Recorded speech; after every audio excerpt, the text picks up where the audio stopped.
Hey everyone, welcome back.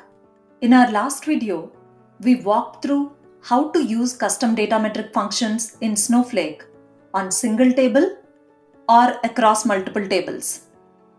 But knowing how to create and test a DMF is just step one. Let's be real. Manually running data quality checks every day is just not scalable. Then how do you automate it? That's what we are diving into today, because automation is where the real value kicks in. When you associate your DMFs to a table and schedule them to run automatically, you're building a proactive data quality system.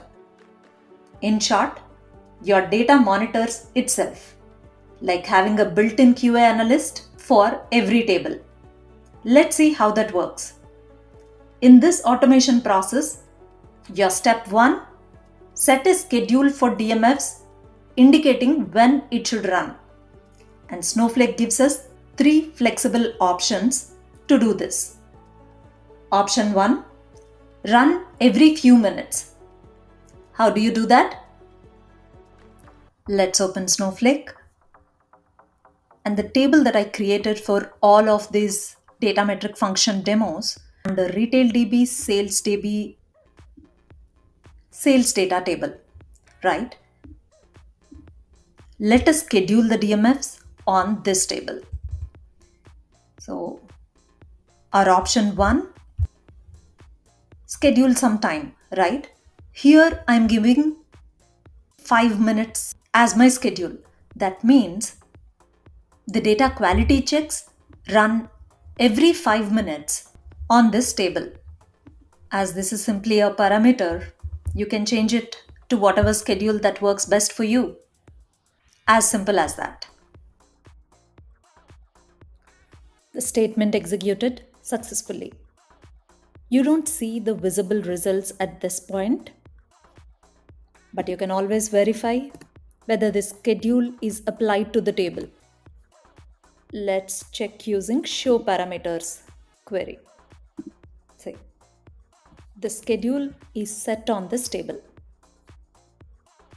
Now let's check option 2. Use define a recurring schedule, like saying run this job every day at 8 a.m. This can be done using cron expression. Let's quickly check that on Snowflake. Alter the same table and set the data metric schedule to 8 a.m. UTC. Let's execute this. Statement executed successfully. Like before, let's verify if this data metric schedule is assigned to the same table using show parameters query. See, now the value changed to cron 8 a.m. Why this option 2 has overwritten the option 1? Why not having both? Because the data metric schedule is a table level parameter. All DMFs associated with that table follow the same schedule. So at a time on a table, you can have only one type of schedule assigned to it. And what is option 3? My favorite, trigger on data changes like insert and update of the table. Let's see that quickly. Same alter table query, but with the change in parameter trigger on changes. Executed, statement executed successfully. Let's rerun the show parameters query.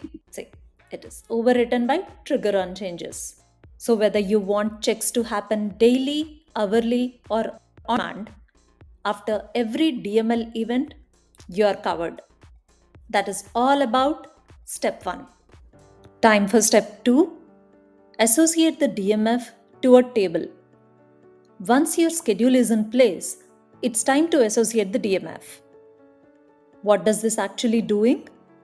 This step tells Snowflake, hey, when it's time, run this DMF on these columns. Now, based on the schedule, Snowflake will regularly check how many nulls are in column 1 without you lifting a finger. If you are unsure about this DMF's logic, you can always call it manually first, just like a regular function.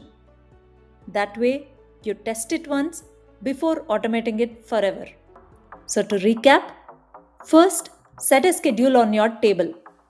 Then associate the DMF and define the columns to monitor. That's it. You have got an automated self-monitoring data quality layer in Snowflake. If this helped clarify the why and how behind DMF automation, make sure to like and subscribe and let me know in the comments what you are automating next. And hey, don't miss the next video where we'll explore how to view results and visualize your DMF outputs. See you in the next one.